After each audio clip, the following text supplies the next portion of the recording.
বাংলাদেশে ঢাকায় একটি অত্যন্ত দুঃখজনক এবং জঘন্য একটি ঘটনা ঘটেছে। ইনকালাব মঞ্চের নেতা জনাব ওসমান হাদি, তার উপরে গুলিবর্ষণ করা হয়েছে।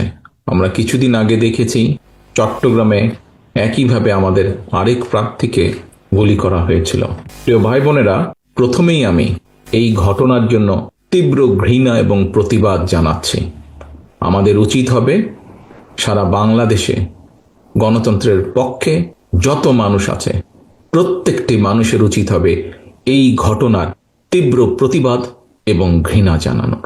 প্রিয় ভাই বোনেরা, দেশ একটা অত্যন্ত সংকটের ভিতর দিয়ে যাচ্ছে। আমরা দেখেছি গত এক বছরে বিভিন্ন সময় বিভিন্ন ব্যক্তি, বিভিন্ন সংগঠনের সদস্যরা হুমকি দিয়েছে প্রকাশ্যে যে প্রত্যাশিত নির্বাচন আগামী ফেব্রুয়ারি মাসে, সে নির্বাচনকে তারা হতে দেবে না, বাধাগ্রস্ত করবে। প্রকাশ্যে হুমকি দিয়েছে একটি দল, গোষ্ঠী বা কিছু ব্যক্তি এই দেশকে, দেশের মানুষের শান্তি, স্থিতিশীলতা বিনষ্টের জন্য উঠে পড়ে লেগেছে।